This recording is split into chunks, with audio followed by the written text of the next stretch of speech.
And to oppose the President address motion, sir, I start by putting to this House how this foreign policy for our country has been compromised from what its traditional position has been. Sir, take the case of Palestine. 61,709 Palestinians have been killed. 1,11,588 have been injured. India is a signatory to India is a part to Genocide Convention, and the Genocide Convention says that anyone who is party to the Genocide Convention must contribute to ensure it prohibits from contributing to genocide and also requires to take steps to prevent it. Sir, not a single hospital is there in Gaza. This country, this great nation of mine had constructed 2 floors of a library in a university. Those universities and that library has been finished. You have 1.2 million people being made homeless. Deliberate starvation has happened.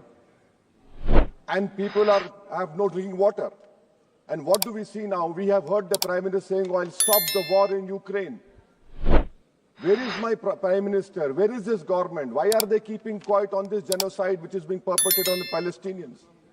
What has been the traditional stance of our country from Mahatma Gandhi up to all the Prime Ministers? Why can't we oppose the genocide? We are party to the Genocide Convention. I am warning this government that when the genocide history of Gaza will be written, this Prime Minister will also be in the list of accomplices. I demand from the government that let our country take the responsibility of constructing the health sector in Gaza. Invite more Palestinians to India on scholarship. Let them rebuild that Gaza. We cannot be part. How can we allow arms to be exported to Israel? An Indian ship was stopped in Spain. We are signatory to this Genocide Convention. How will history remember us?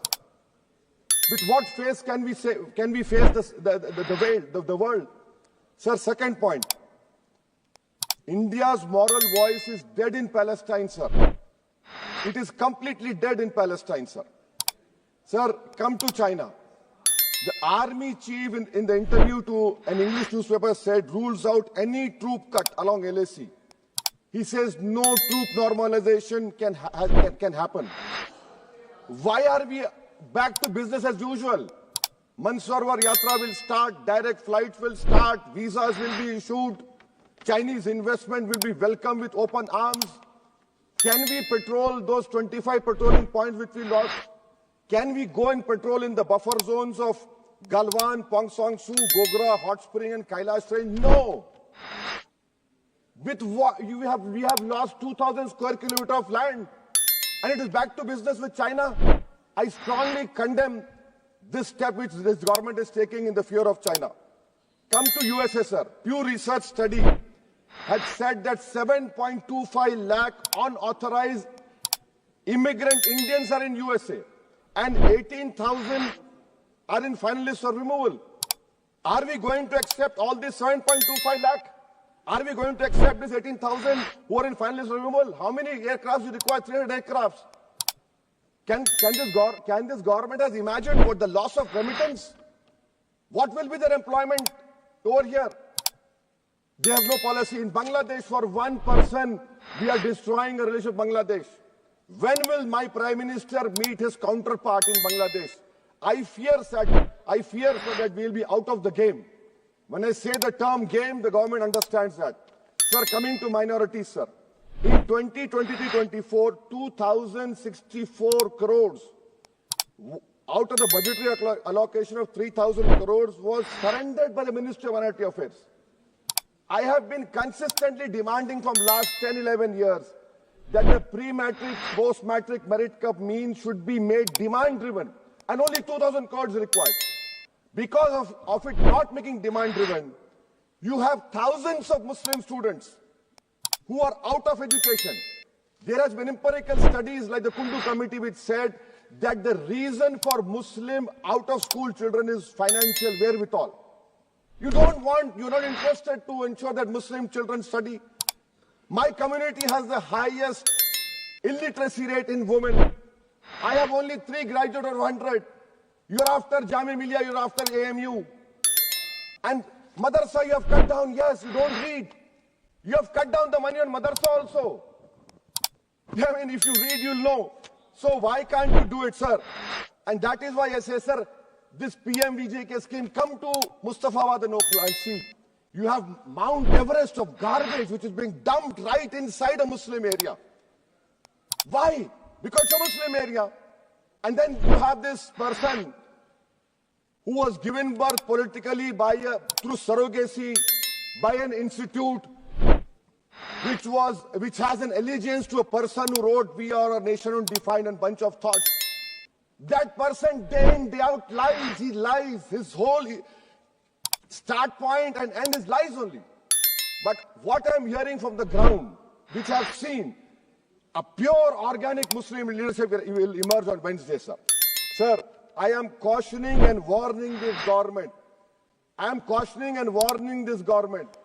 If you bring and make a WAF law in the present form, which will be violation of Article 25, 26 and 14, it will lead to social instability in this country. It had been rejected by the entire Muslim community. No WAF property will be left. Nothing will be left, I say. You want to make India Viksit Bharat? We want Viksit Bharat. You want this country to take back into 80s and early 90s? It will be your responsibility. Because as a proud Indian Muslim, I will not lose an inch of my masjid. Forget about a masjid. I will not lose an inch of my dargah. I will not allow that. We will no more say and come and give a diplomatic talk over here. This is the house which I have to stand up and say honestly that my community, who are proud Indians, it is my property, not given by anyone. You cannot snatch it away from me. WAF is a form of a worship for me. Sir, unemployment. Youth unemployment has increased to 45%. I'll give you examples, sir. Mumbai airport, for 1,800 jobs, 15,000 graduates turned up, sir. 15,000 graduates. I must congratulate the Prime Minister. Sir, in Bihar and UP, you see train stations overflow with aspirants every time there's an exam for government. In public sector, oil and gas sector, so 15,700 jobs lost, even though the revenue doubled. Central PSUs eliminated 2.7 lakh jobs over past decade. MSMEs, sir, in April, August 2024, 11,500 MSMEs would have been shut down. Manufacturing employment fell from 12.6 in 11-12 to 11.4 in 22-23. Sir, in conclusion, what is the government showing us? And I really feel pity for the allies of NDA. Despite their 240, they are irrelevant now. I mean, you can take something here and there, but what about the country at large? What about the youth of this country? Which the only nation in the world which has a demographic dividend is India. And this government has failed to uplift the youth. That is why I on the grounds which I have submitted, I oppose this present motion, sir. Thank you.